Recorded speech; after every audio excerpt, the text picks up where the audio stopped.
Hi everyone, back for another problem 11-2B. This time we're going to look at a bond premium instead of a bond discount. So we're going to look at bond premium, bond issued at premium. Remember that this occurs when the stated rate is greater than the market rate. So people are willing to pay more for our bonds because they're going to get more interest over the life of the bond. So the problem tells us that Rogers Corporation produces and sells football equipment, and it says on July 1st, 2000 Y1, they issued $65 million. So I'm going to put here on 7-1-Y1, we issued bonds. Face value bonds were issued for $65 million. They're 10 years. And they have a stated rate of 12%. So stated rate 12%. And they let us know that the market rate currently, the market rate is 10%. So this resulted in proceeds of $73,100,469. So we end up with proceeds of $73,100,469. All right, so we can see here, right, that the proceeds, the amount we received, is greater than the face value of the bonds. Remember, this is the amount we're going to pay back at the end of the life of the bonds. They also tell us that there's semi-annual interest payments.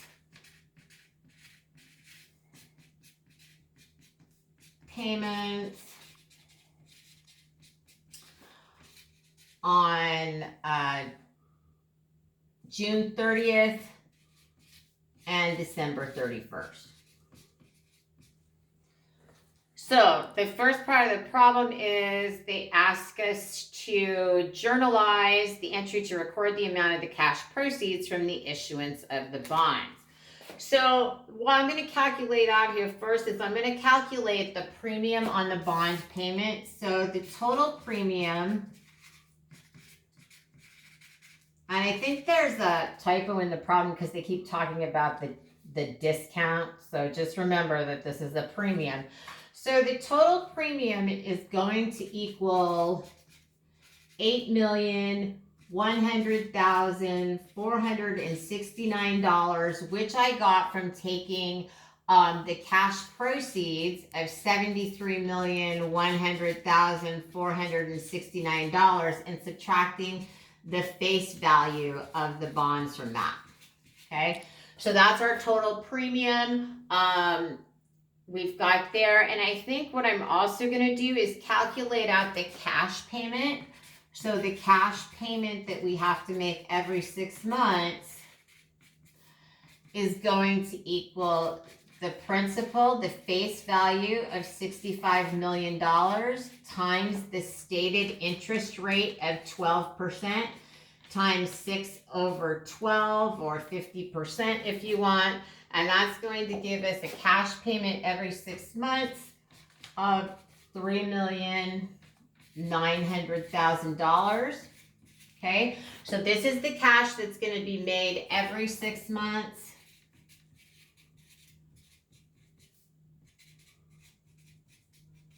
Okay, and then we also are going to amortize the premium.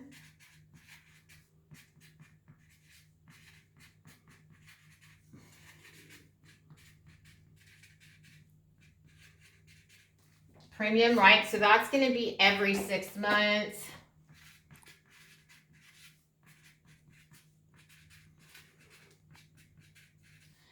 And that's going to equal the premium amount of $8,100,469. And we're going to divide that by 20 periods. We have 10 years, but it's going to be that we pay interest twice a year, so we end up with 20 periods. And so the amortization on the premium that's going to take place every 6 months is going to equal $405,023. And remember that the amortization will decrease our interest expense. Okay, so remember when we had the discount, the amortization increased interest expense. When we have a premium, it decreases interest expense. So the first item they want us to do is journalize entry to record the amount of cash proceeds from the issuance of the bonds. So this is 7-1-Y1. Of course, we're going to debit cash for the $73,100,469. And when we had a discount, we would debit the discount to amortize it. Here we credit the premium. So here we're going to credit the premium on bonds payable. We're going to credit that amount, the $8,100,469, and we're going to credit the bonds payable for the face value that we have to pay back at the end of 20 years of $65 million. So that's the first journal entry for the proceeds. Remember that by the time we call these bonds, or by the time they mature, we have to have this premium down to zero. The holding value of the bonds in any period of time is going to be the bonds plus the premium, or the bonds minus the discount. So in number 2, they say, journalize the following entries. Record the first semi-annual interest payment on December 31st, 20Y1. So we've got that first journal entries, 12/31Y1. We've calculated out the amortization premium that we're going to write down. We've calculated out the cash payment. And so we get interest expense by taking the cash payment less the premium. So here for interest expense,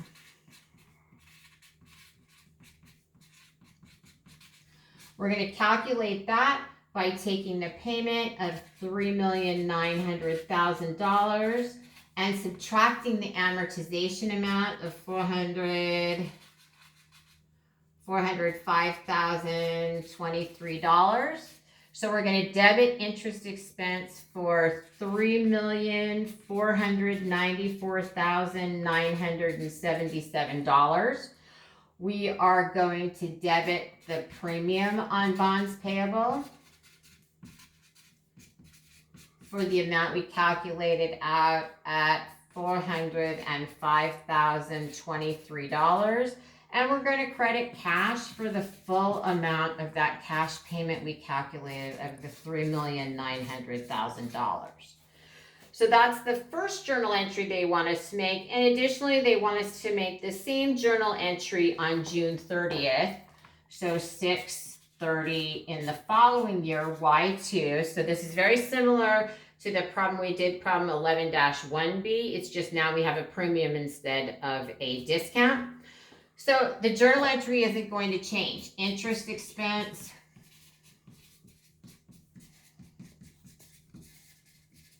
is still going to be $3,494,977.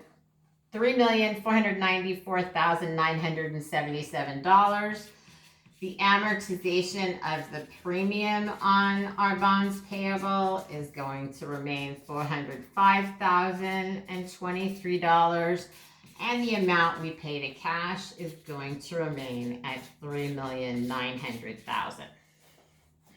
So remember, again, when we do the cash payment, it's the face value times the rate that's stated on the bond times the time period. And when we actually use the present value tables, when we get to 5, we will use the market rate. So it says in number 3, determine the total interest expense for 20Y1. Well, we only had the one interest payment in Y1, so total interest expense in that year is $3,494,977. And then again, it says, will the bond proceeds always be greater when the face amount is greater, when the contract rate is greater than the market rate? Absolutely. We're always going to have a premium when that occurs. So for 4, the big yes. And we're going to move over to the present value tables right now to calculate number 5.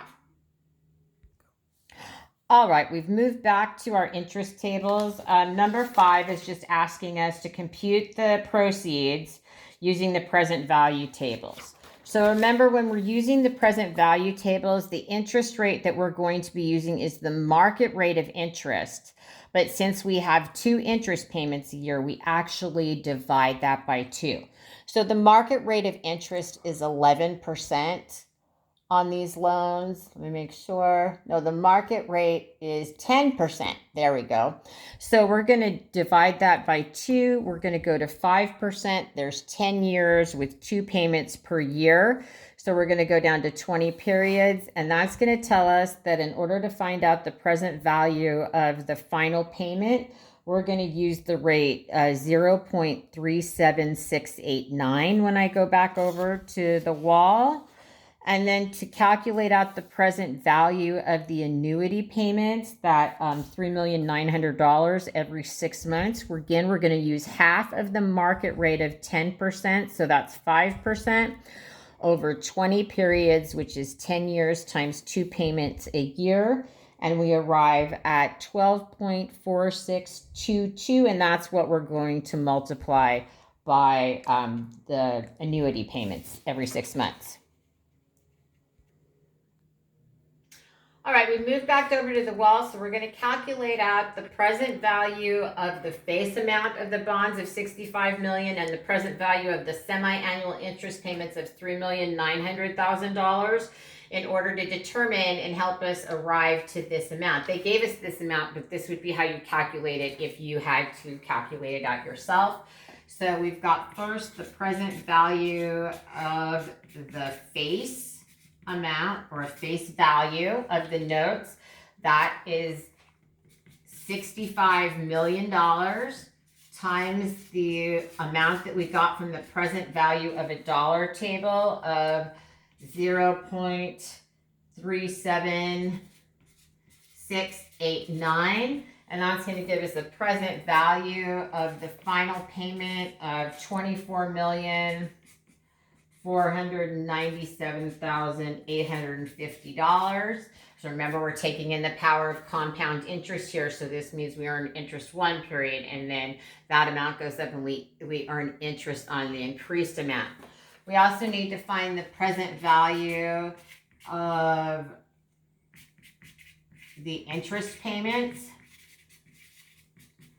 And remember, there we went to the present value of an annuity, and we took the $3,900,000 cash payment, and we're going to multiply that times the rate we got of 12.4622, and that equals $48,602,619 for a total of $73,100,469.